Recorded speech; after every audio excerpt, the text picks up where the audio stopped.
Canto 1 of Dante Alighieri's The Purgatorio. For better waters, now the little bark of my indwelling powers raises her sails, and leaves behind that sea so cruel and dark. Now shall I sing that second kingdom, given the soul of man, wherein to purge its guilt, and so grow worthy to ascend to heaven. Yours I am, sacred muses, to you I pray.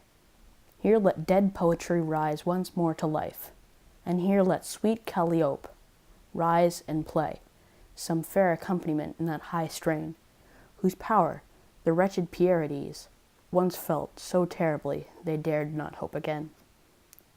Sweet azure of the sapphire of the east was gathering on the serene horizon its pure and perfect radiance, a feast to my glad eyes, reborn to their delight. As soon as I had passed from the dead air, which had oppressed my soul and dimmed my sight, the planet whose sweet influence strengthens love was making all the east laugh with her rays, veiling the fishes which she swam above. I turned then to my right and set my mind on the other pole, and there I saw 4 stars unseen by mortals since the first mankind. The heavens seemed to revel in their light. O widowed northern hemisphere, bereft forever of the glory of that sight. As I broke off my gazing, my eyes veered a little to the left, to the other pole from which, by then, the wane had disappeared. I saw nearby an ancient man, alone. His bearing filled me with such reverence, no father could ask more from his best son. His beard was long and touched with strands of white, as was his hair, of which 2 tresses fell over his breast.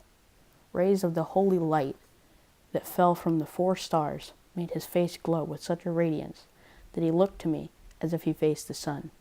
And standing so, he moved his venerable plumes and said, "Who are you 2, who climb by the dark stream to escape the eternal prison of the dead? Who led you? Or what served you as a light in your dark flight from the eternal valley which lies forever blind in darkest night? Are the laws of the pit so broken, or is new counsel published in heaven, that the darned may wander on to my rocks from the abyss of hell?" At that my master laid his hands upon me, instructing me by word and touch and gesture to show my reverence in brow and knee. Then answered him, "I do not come this way of my own will or powers. A heavenly lady sent me to this man's aid in his dark day. But since your will is to know more, my will cannot deny you. I will tell you truly why we have come and how. This man has still to see his final hour, though in the burning of his own madness he had drawn so near it, his time was perilously short for turning.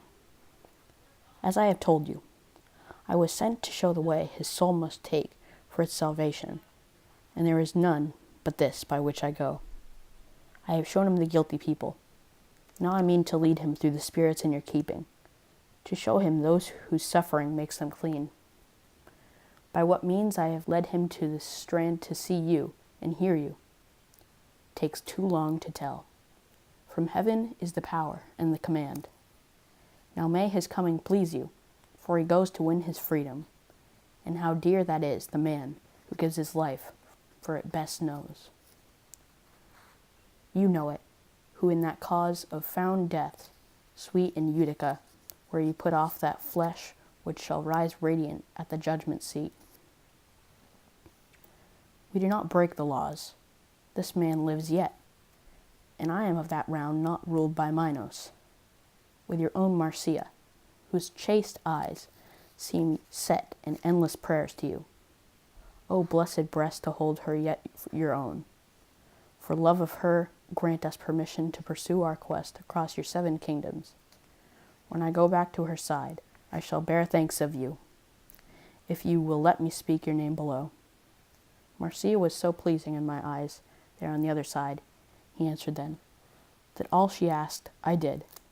Now that she lies beyond the evil river, no word or prayer of hers may move me. Such was the decree pronounced upon us when I rose from there. But if, as you have said, a heavenly dame orders your way, there is no need to flatter. You need but ask it of me in her name. Go then, and lead this man. But first see to it you bind a smooth green reed about his waist, and clean his face of all trace of the pit. For it would not be right that one with eyes still filmed by mist should go before the angel who guards the gate. He is from paradise. All round the wave-racked shoreline, there below, reeds grow in the soft mud. Along that edge, no foliate nor woody plant would grow, for what lives in that buffeting must bend. Do not come back this way. The rising sun will light an easier way you may ascend. With that he disappeared, and silently I rose and moved back till I faced my guide, my eyes upon him, waiting. He said to me, "Follow my steps, and let us turn again. Along the side there is a gentle slope that leads to the low boundaries of the plain." The dawn, in triumph, made the day breeze flee before its coming, so that from afar I recognized the trembling of the sea. We strode across that lonely plain, like men who seek the road they strayed from, and who count the time they lost till they find it once again. When we had reached a place along the way where the cool morning breeze shielded the dew against the first heat of the gathering day, with gentle graces my sweet master bent and laid both outspread palms upon the grass. Then I, being well aware of his intent, lifted my tear-stained cheeks to him, and there he made me clean, revealing my true color under the residues of hell's black air. We moved on then to the deserted strand which never yet has seen upon its waters a man who found his way back to dry land. There, as it pleased another, he girded me. Wonder of wonders! When he plucked a reed, another took its place there instantly, arising from the humble stalk he tore, so that it grew exactly as before. Canto 1 of Dante Alighieri's The Purgatorio.